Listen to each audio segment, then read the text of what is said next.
Hola a todas y todos, bienvenidos. Hola Ian, ¿cómo estás? Muchas gracias por ser parte de Startups Latam Week Santiago. Eso, hidrátate, muy importante. Muchas gracias por la invitación.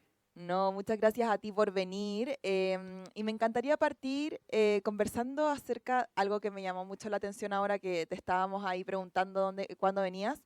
Y nos contaste que estabas con esta ritual como de agua fría. Y me llamó mucho la atención, es algo que mucha gente está haciendo. ¿Cómo es un día a día de Ian Lee, CEO, cofundador de Examedi, una de las startups fundadas por ti, que eres uno de los founders quizás más jóvenes del ecosistema? ¿Cómo es tu rutina diaria para poder liderar la startup? Sí. Tengo una rutina que creo que funciona para muy pocas personas, partiendo que duermo como 4 horas, a veces tres, eh, y hago cosas durante el día que me mantienen despierto, como despertarme y tirarme a una ducha de hielo, literalmente, y cagarme de frío y despertar así de choque. Eh, el otro día lo hice a la 1 de la mañana también, porque tenía que seguir trabajando. Entonces, en verdad, tengo una rutina poco convencional, poco escalable, pero en verdad, como que siempre me excuso en que tengo 22 años. Si algún momento de la vida lo voy a hacer, probablemente es ahora y no después. Pero generalmente trabajo como de 8 de la mañana hasta las 2 o 3 de la mañana y entre Uf. medio intento ir al gimnasio.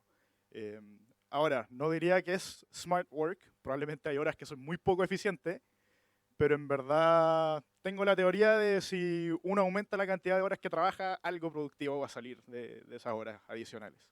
Buenísimo. Entonces ahí, no sé si es como tan recomendable este estilo de vida, pero me encanta saberlo.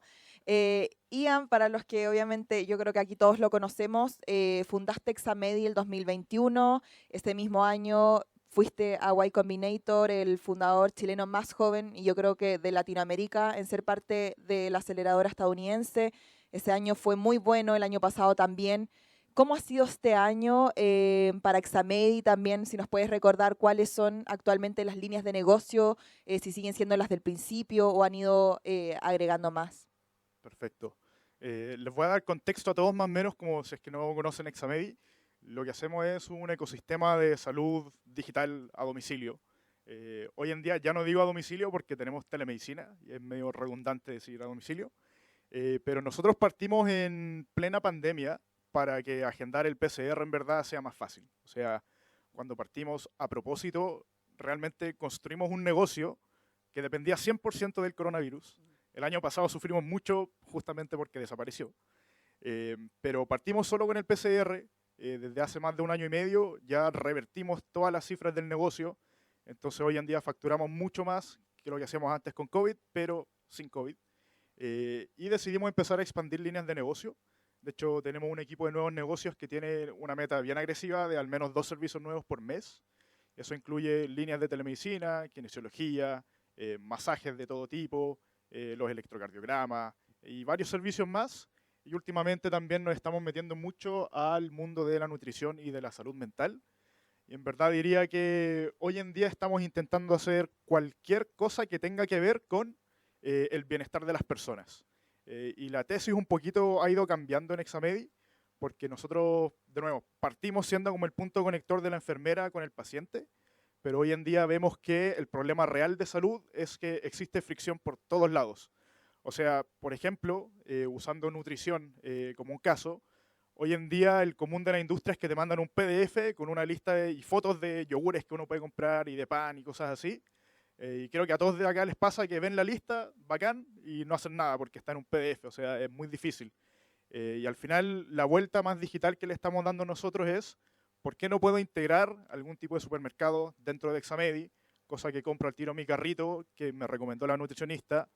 ¿Por qué no, en vez de subir una foto a Instagram de mi comida, la subo a Examedi, que es una nutricionista, me responde en la aplicación con feedback, ver qué tan lejano está de la pauta nutricional? Así que incluso diría que estamos como, entre comillas, pivoteando el producto a como exámenes a domicilio, a usando eso como base y armando como muchos productos digitales alrededor. Heavy, o sea, lo que tú mencionabas, como en un principio el producto apuntaba 100% al tema del COVID, el año pasado ya eso bajó, o sea, la gente podía salir de sus casas a hacerse los exámenes. ¿Cómo, ¿Cuáles fueron quizás los principales porrazos que se pegaron el año pasado y cómo los superaron? ¿Qué aprendizaje sacaste de ahí? Sí, yo diría, primer porrazo, construir un negocio que depende de un virus mundial. No, no lo recomiendo. Y de hecho, para los que no saben, yo levanté capital teniendo 99,9% facturación COVID, o sea, cero escalable, y poniendo el pecho a las balas diciendo, este no es un negocio COVID, este negocio va a durar. Eh, Mis inversionistas me apañaron, por suerte, y mostramos en estos últimos 12 meses que realmente no era un negocio COVID.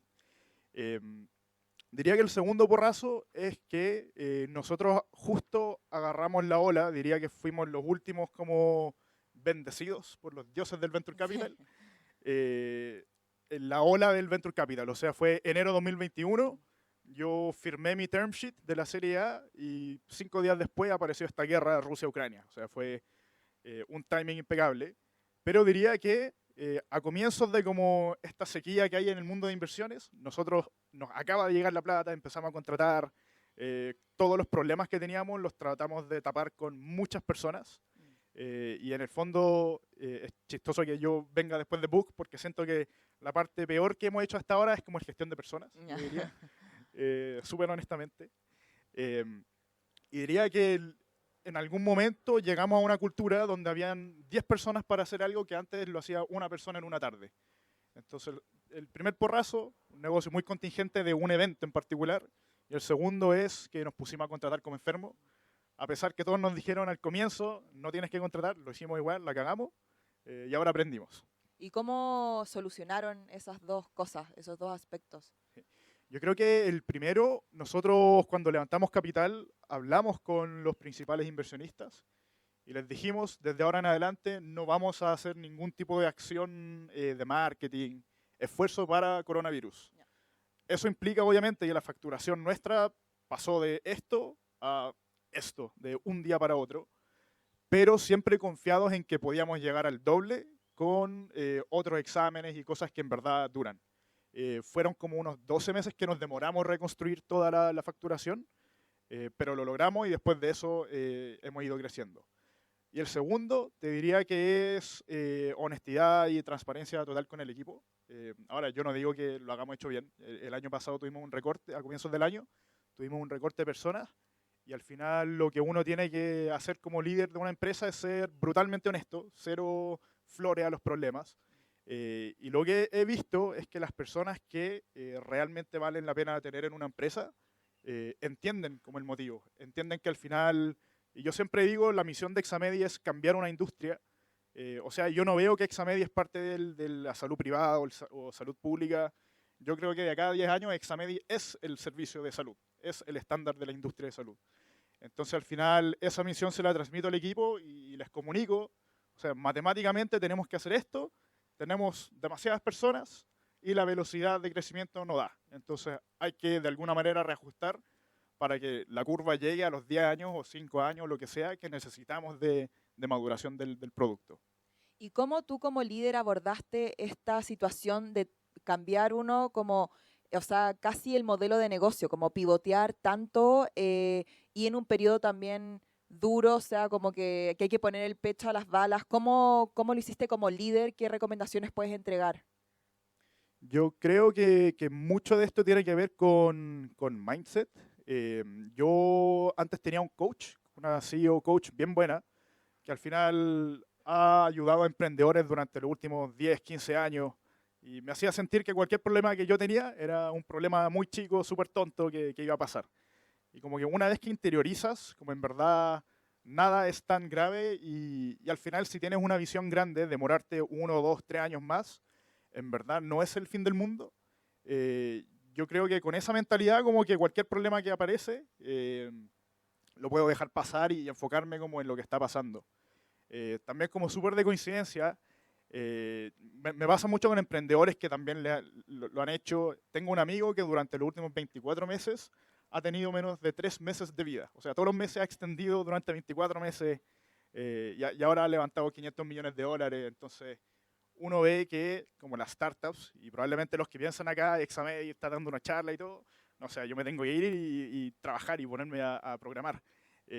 Pero te diría que cuando uno se rodea con personas que ya lo han logrado, que principalmente yo me rodeo con muchos mentores de una serie más adelante, que han levantado mucho más capital, que la han hecho, como que mentalmente minimizo mis problemas. Sí. Y es muy fácil para mí enfocarme en cómo esto es lo que está pasando ahora, tengo que llegar acá, y si en el camino pasa algo, es parte del proceso. Como que esa es la mentalidad, yo creo que me ha ayudado a seguir adelante. Bacán. Y en ese sentido, ¿cómo ha sido, ahora que Examedi es mucho más de lo que era en un principio, la estrategia para poder, el cambio de imagen para poder hablarle a los clientes, a un nuevo público? Yo los he visto mucho, no sé, se han aliado con marcas como París, que es un retail. Entonces, ¿por qué con ellos y cómo llegaron a ellos? Como el cambio de estrategia también. Sí, yo diría que empezamos a construir un producto que no es solo aislado como a la vertical del mundo de salud, sino que es súper complementario y es como el motor de funcionamiento de cualquier tipo de negocio wellness. Con París, lo que estamos intentando hacer, por ejemplo, es que si es que París, por ejemplo, vende ciertos suplementos o vende ciertos productos, un caso extremo, productos veganos, o sea, cuero vegano literalmente, entonces yo sé que esa persona probablemente, uno, es vegana y dos, necesita hacerse un examen de sangre por temas de nutrición. Entonces, ¿por qué no le digo a París que cada vez que vendan algún producto y el perfil calza, si alguien se compra una trotadora a la casa, significa que uno tiene algún cierto nivel de motivación para hacer más ejercicio, bajar de peso?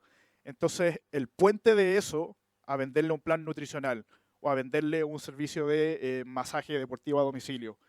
Hay muchos servicios extrapolables en el fondo, y lo que empezamos a notar es que probablemente casi todos los negocios tienen algún tipo de componente que se puede rentabilizar más con algún servicio de salud. Entonces, claro, París, alguien compra un suplemento y yo puedo ver si la persona probablemente es vegana. Listo, estos son los set de exámenes que se tiene que hacer un paciente vegano. Si se compra una pesa, le ofrezco estos servicios y así sucesivamente. ¿Y cómo fue picharle a París, que es una empresa mucho más antigua, con otra cultura, que muchas veces aquí las empresas más tradicionales les falta igual hablar más con el mundo startup e incorporarlo en sus soluciones? ¿Cómo fue, si nos puedes contar esa historia? Sí, yo creo que he tenido muy buena suerte con quien me toca hablar como de primer punto de contacto. Que en este caso me recomendaron muy de cerca con el gerente de negocios digitales de París. Y la verdad es que creo que cuando uno llega a la persona correcta, al cargo correcto, todo fue súper rápido. O sea, sorprendentemente trabajar con París fue como trabajar con una startup. O sea, la misma velocidad, la misma intensidad. Les dijimos, hagamos un canal de Slack, no sabían que era Slack, pero igual lo hicimos y se movieron súper rápido. Entonces te diría que muchas veces, como que el que parte contactando siempre es el analista y está perfecto, pero es mucho más eficiente como ir directo a la persona que toma la decisión. Y en mi caso se ha dado mucho por recomendaciones, pero también muchas veces he sido súper carerraja y he mandado y spameado en LinkedIn como, oye, soy tal persona, quiero hablar contigo.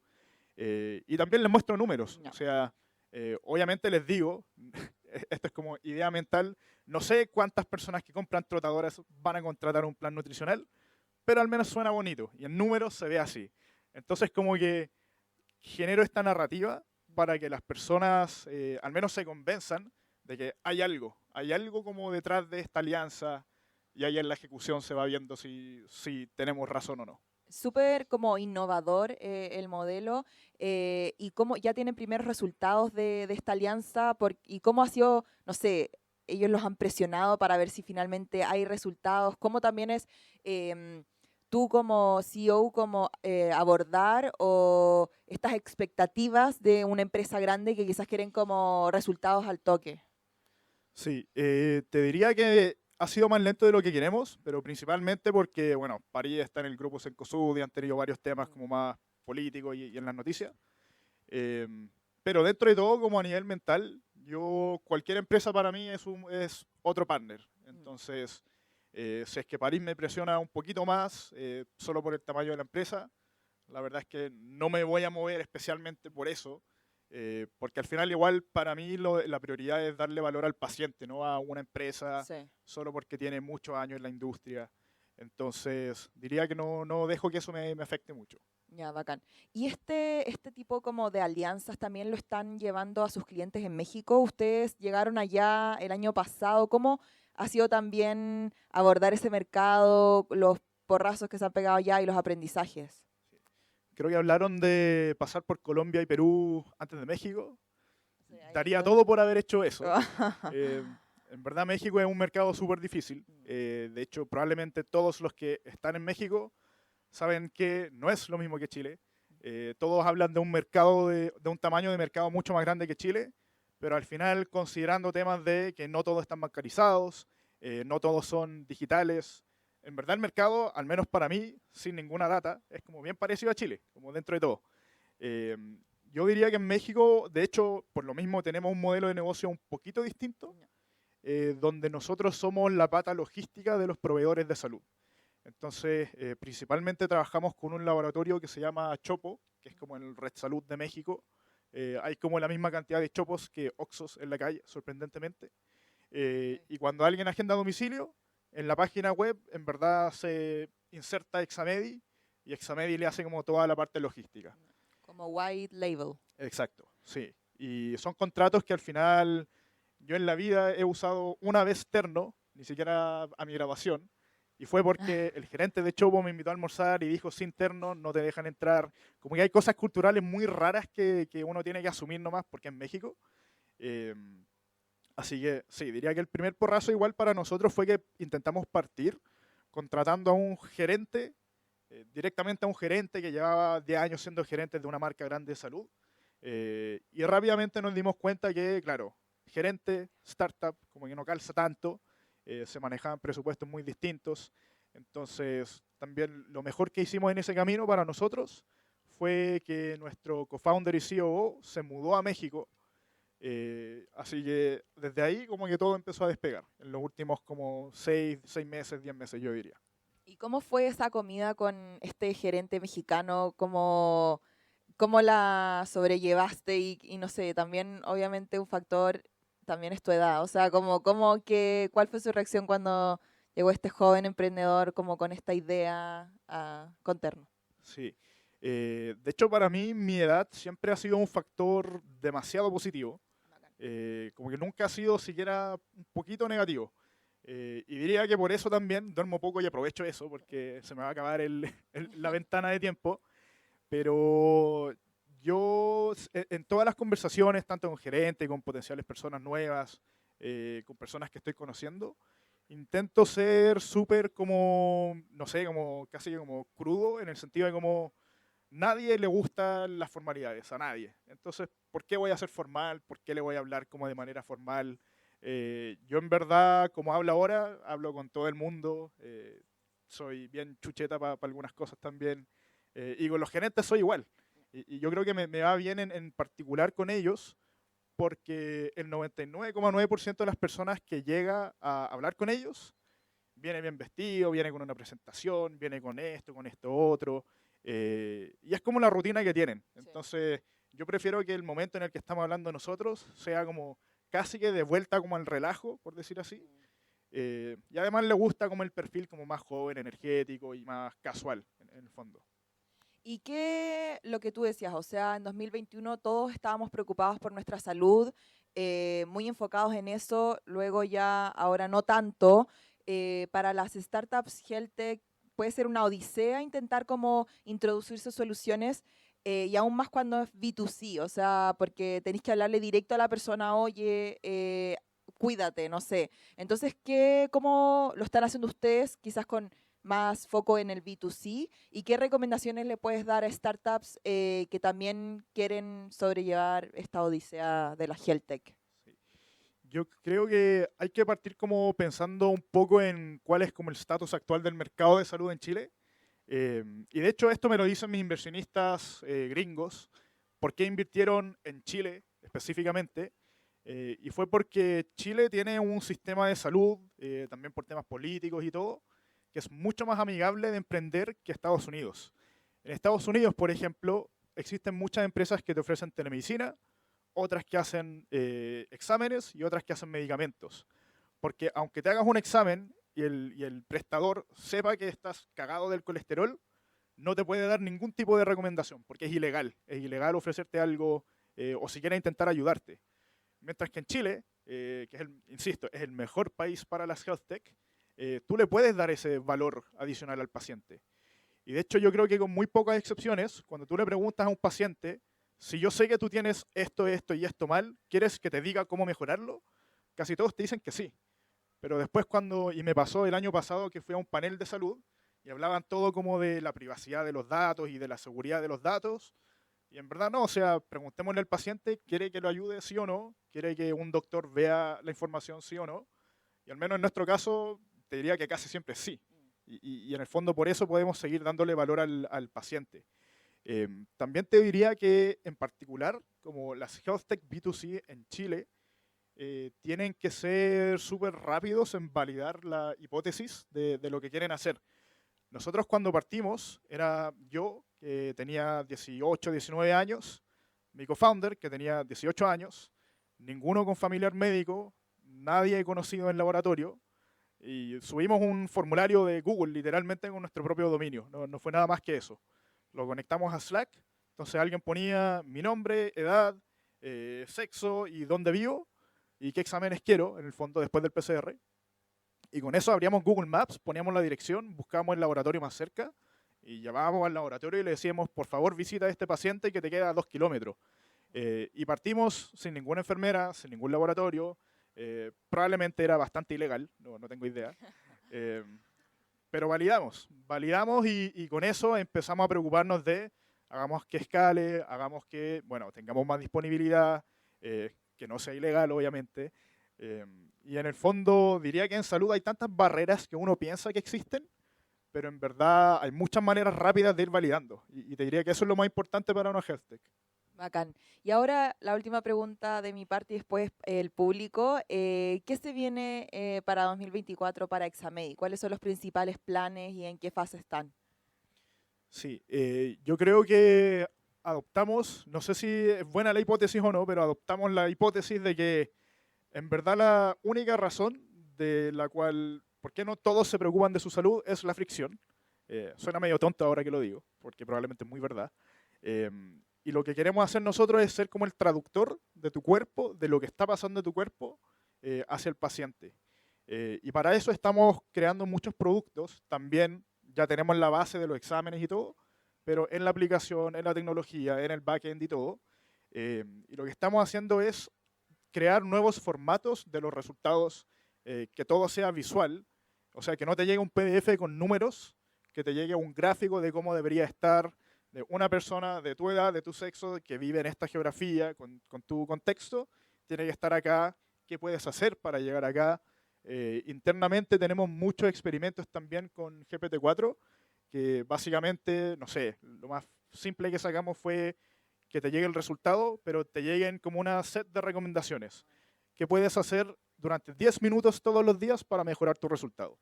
¿Qué puedes hacer, no sé, un cambio en tu dieta para mejorar tu resultado? Y estamos enfocándonos mucho en cómo le podemos dar más valor al paciente entre que le llega el resultado y entre que tiene que hablar con un doctor, y como en toda esa ventana de ansiedad que existe hoy en día. Buenísimo, mucha suerte entonces para todo lo que se viene. Y ahora yo sé que muchos quieren entrevistar también a Ian, así que felices, si levantan la mano, les hacemos llegar el micrófono para que puedan hacer sus preguntas.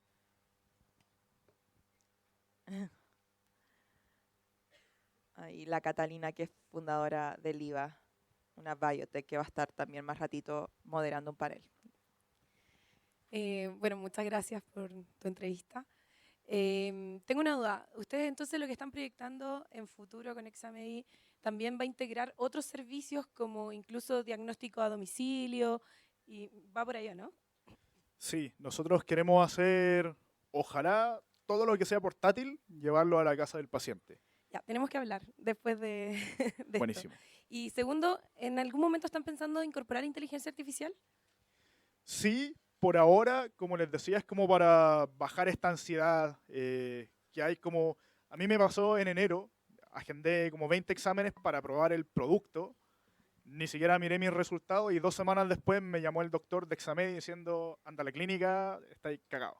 Y era como prediabetes, hígado graso, etcétera, etcétera, etcétera, una lista enorme. Y como no tenía tiempo para ir a la clínica y hacer más cosas, como que me quedé con un resultado que estaba todo en rojo y no tenía idea de qué significaba. Entonces estamos partiendo por como crear como este AI de un doctor que sabe tus resultados y le puedes ir preguntando como, explícame como si tuviese 5 años. O sea, ¿qué puedo mejorar de mi dieta? ¿Qué puedo hacer? Y estamos partiendo con cosas así más simples, nada muy, muy loco en verdad. Ya, perfecto. Esa era mi pregunta. ¿Alguien más? ¿Otra pregunta? Ahí.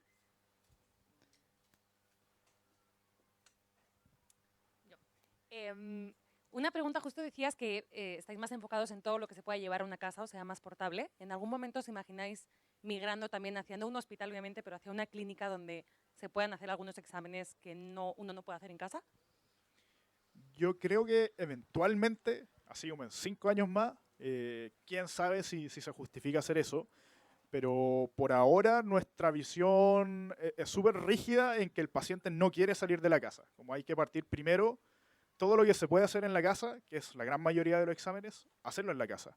Entonces te diría que no está en el plan de corto ni mediano plazo, pero a largo plazo, probablemente cuando tengamos mucha data de los pacientes, sepamos específicamente qué necesitan, sí va a estar en los planes. Nosotros hoy en día, con la data que tenemos, sabemos que la mitad de los pacientes que se atienden salen con algún resultado malo y que después quieren hacer algún tipo de tratamiento.